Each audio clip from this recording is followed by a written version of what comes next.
আসসালামু আলাইকুম, স্বাগত জানাচ্ছি আরটিভির মধ্যাহ্নের সংবাদে। আপনাদের সঙ্গে রয়েছি আমি মারফি রহমান। একদিনের সফরে ঢাকা এসেছেন ভারতের পররাষ্ট্র সচিব বিক্রম মিসরি। সকাল ৯টায় হযরত শাহজালাল আন্তর্জাতিক বিমানবন্দরে পৌঁছান তিনি। ৫ আগস্টের পট পরিবর্তনের পর এই প্রথম দিল্লির কোনো নীতি নির্ধারক ঢাকা সফরে আসলেন। সফরের শুরুতেই বেলা ১১টার দিকে রাষ্ট্রীয় অতিথি ভবন পদ্মায় পররাষ্ট্র সচিব মোহাম্মদ জসিমউদ্দিনের সঙ্গে বৈঠকে যোগ দিয়েছেন তিনি। এরপর পররাষ্ট্র উপদেষ্টা এবং প্রধান উপদেষ্টার সাথে আলাদা সৌজন্য সাক্ষাৎ করারও কথা রয়েছে। ফরেন অফিস কনসালটেশন বৈঠক একটি নিয়মিত ও স্বাভাবিক কূটনৈতিক কার্যক্রম হলেও বিভিন্ন কারণে এবারের বৈঠকটি অতিরিক্ত আগ্রহ তৈরি করেছে।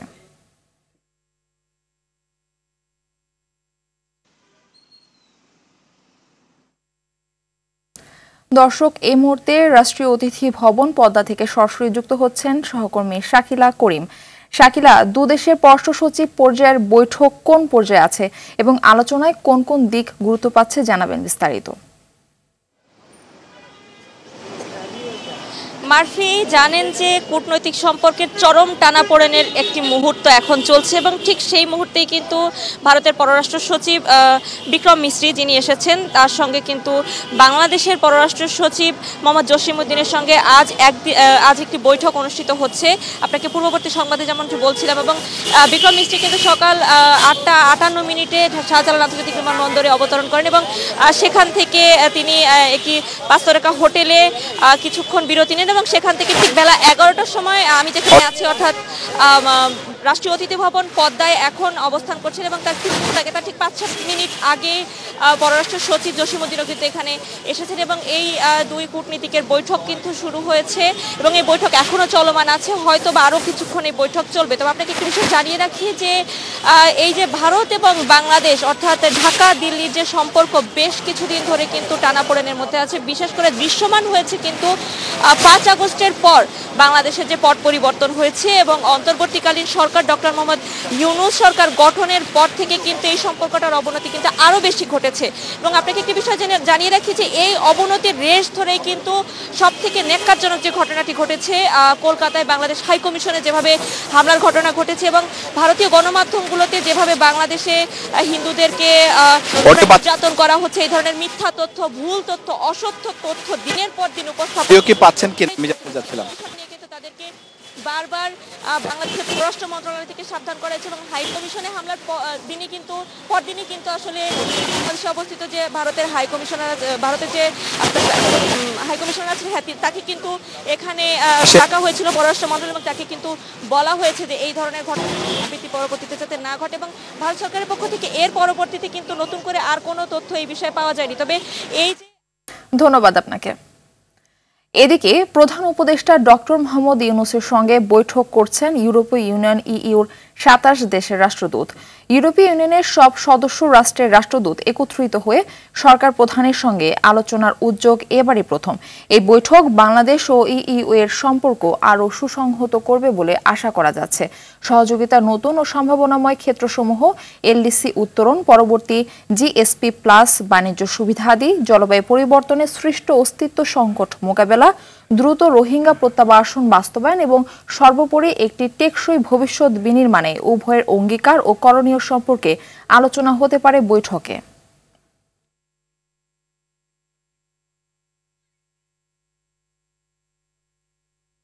ভারতীয় আগ্রাসনের বিরুদ্ধে ঢাকা টু আখাউড়া সীমান্তে লং মার্চ করবে যুবদল, ছাত্রদল ও স্বেচ্ছাসেবক দল। ১১ ডিসেম্বর সকাল ৮টায় বিএনপির নয়াপল্টন কেন্দ্রীয় কার্যালয়ের সামনে থেকে আখাউড়া অভিমুখে এই লং মার্চ শুরু হবে। সকালে দলটির কেন্দ্রীয় কার্যালয়ে সংবাদ সম্মেলনে এই কর্মসূচির ঘোষণা দেন যুবদল সভাপতি আব্দুল মোনায়েম মুন্না। এ সময় তিনি বলেন, ভারত দাঙ্গা প্রবণ রাষ্ট্র। আগরতলা হাইকমিশনে হামলা, ভারতীয় মিডিয়ায় অপপ্রচার ও বাংলাদেশের সাম্প্রদায়িক সম্প্রীতি নষ্ট করতে ভারত সরকারের মৌন সম্মতি আছে বলেও দাবি করেন মোনায়েম মুন্না। ১১ তারিখে লং মার্চও আমাদের এই ৩টি অঙ্গ সংগঠন যুবদল, স্বেচ্ছাসেবক দল, ছাত্রদলের সমন্বয়ে আমরা ইনশাল্লাহ করব। এখানে আমরা ৮টায় জমায়েত হব ইনশাল্লাহ। এরপর হয়তো ৮:৩০ ৯টার মধ্যেই আমরা রওনা হব। জয় বাংলাকে জাতীয় স্লোগান ঘোষণা করে হাইকোর্টের দেওয়া রায় স্থগিত চেয়ে আবেদনের শুনানি হবে আপিল বিভাগের পূর্ণাঙ্গ বেঞ্চে। আজ আপিল বিভাগের জ্যেষ্ঠ বিচারপতি মোহাম্মদ আশফাকুল ইসলামের নেতৃত্বাধীন ৩ বিচারপতির আপিল বেঞ্চ এই আদেশ দেন। আদালতে বিষয়টি শুনানির জন্য উপস্থাপন করেন অতিরিক্ত অ্যাটর্নি জেনারেল ব্যারিস্টার অনিক আর হক। তখন আপিল বিভাগ বলেন এই বিষয়টি আপিল বিভাগের পূর্ণাঙ্গ বেঞ্চে শুনানি হবে। এর আগে গত ২রা ডিসেম্বর জয় বাংলাকে জাতীয় স্লোগান ঘোষণা করে হাইকোর্টের দেওয়া রায় স্থগিত চেয়ে আবেদন করে রাষ্ট্রপক্ষ। ২০২০ সালের ১০ মার্চ জয় বাংলাকে জাতীয় স্লোগান ঘোষণা করে রায় দেন বিচারপতি FRM নাজমুল আহসান ও বিচারপতি KM কামরুল কাদেরের সমন্বয়ে গঠিত হাইকোর্ট বেঞ্চ। বাংলায় দেওয়া রায়ের আদেশের অংশে আদালত বলেন, আমরা ঘোষণা করছি যে জয় বাংলা বাংলাদেশের জাতীয় স্লোগান হবে। শাহবাগ থানার শিক্ষার্থী মানিক হত্যা মামলায় সাবেক আইসিটি প্রতিমন্ত্রী জুনাইদ আহমেদ পলকের ৩ দিনের রিমান্ড মঞ্জুর করেছে আদালত। রাষ্ট্রপক্ষের আইনজীবী ওমর ফারুকী এই তথ্য নিশ্চিত করে বলেন, একই আদালতে পল্টন থানার যুবদল নেতা শামীম হত্যা মামলায় সাবেক সচিব শাহ কামালকে ২ দিনের রিমান্ড দেওয়া হয়েছে। এছাড়া বিভিন্ন থানার মামলায় সাবেক খাদ্যমন্ত্রী অ্যাডভোকেট কামরুল ইসলাম, রাশেদ খান মেনন, ডিবির সাবেক কর্মকর্তা মশিউর রহমান ও গাজীপুরের সাবেক মেয়র আসাদুর রহমানকে নতুন করে গ্রেপ্তার দেখানো হয়েছে বলে জানান অ্যাডভোকেট ফারুকী।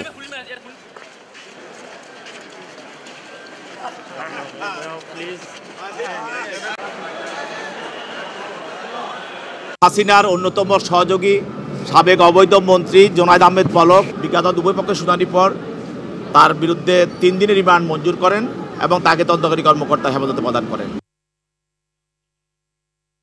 দ্রুত সময়ের মধ্যে দুদক কমিশন গঠন করা হবে বলে জানালেন আইন উপদেষ্টা ডক্টর আসিফ নজরুল। আন্তর্জাতিক দুর্নীতি বিরোধী দিবসে দুদকের আলোচনা সভায় কথা বলেন তিনি আরো বলেন, সাবেক প্রধানমন্ত্রী শেখ হাসিনা দুদককে দাসে পরিণত করেছিল, দুদক স্বাধীনভাবে কাজ করতে পারেনি।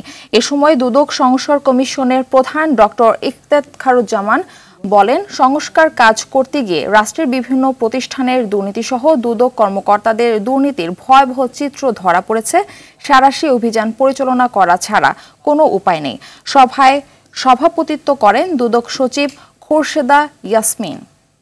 যেই ধরনের তথ্য পাচ্ছি সেটি অত্যন্ত বিব্রতকর, যা এতদিন জেনেছি তার চেয়ে হাজার গুণে বেশি। অনিয়ম, অনাচার, বৈষম্য, দুর্নীতি দমন কমিশনের স্বাভাবিক চিত্র। আমি আপনাদের সবার সামনে বলছি, আমি বিব্রত হয়ে বলছি, বুকে হাত দিয়ে বলছি, আমি বিব্রত হয়ে বলছি। এই চিত্র আমার চোখের সামনে। আমাদের এই প্রতিষ্ঠানকে ঢেলে সাজানো সাঁড়াশি অভিযান ছাড়া কোনো উপায় নেই। আমাদের তরুণদের স্বপ্ন যদি বাস্তবায়ন করতে হয়, এছাড়া কোনো বিকল্প নাই। যে সমস্ত জিনিস ধরেন এখনই আমরা বিভিন্ন কমিশনের হেল্প নিয়ে যে সমস্ত কাজ আমরা এখনই করে ফেলতে পারি, সেগুলি আমরা করে ফেলবো। আমরা ওয়েট করবো না, আমাদের তো খুব বেশি সময় নাই। ঢাকা থেকে বান্দরবান যাওয়ার পথে নারায়ণগঞ্জে হামলার শিকার হয়েছে বৈষম্য বিরোধী আন্দোলনের কেন্দ্রীয় সমন্বয়কদের গাড়িবহর। রাতে ঢাকা চট্টগ্রাম মহাসড়কের মেঘনা সেতু এলাকায় এই ঘটনা ঘটে।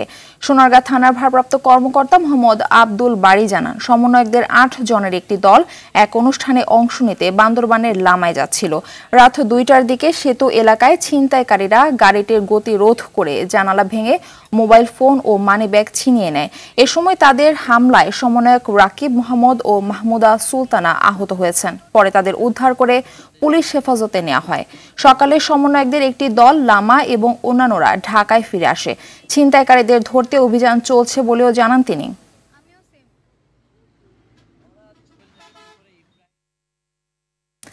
দিনাজপুরের হিলিতে কমেছে সয়াবিন তেল, পেঁয়াজ ও কাঁচা মরিচের দাম। কেজি প্রতি সয়াবিন তেল ৫ টাকা কমে ১৮৫ টাকায়, ভারতীয় পেঁয়াজ কেজি প্রতি ১০ টাকা কমে ৬০ টাকা এবং দেশি কাঁচা মরিচ ১০ টাকা কমে ৫০ টাকা কেজি দরে বিক্রি হচ্ছে।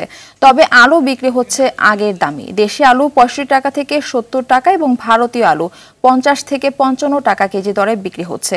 বিক্রেতারা বলছেন, বাজারে সরবরাহ বেশি হওয়ার কারণে কমেছে পেঁয়াজ ও কাঁচা মরিচের দাম। হিলি কাস্টমসের তথ্য মতে চলতি সপ্তাহে শনিবার ও রোববার 2 দিনে ভারতীয় ৬৫ ট্রাকে ১৯০০ মেট্রিক টন পেঁয়াজ আমদানি হয়েছে।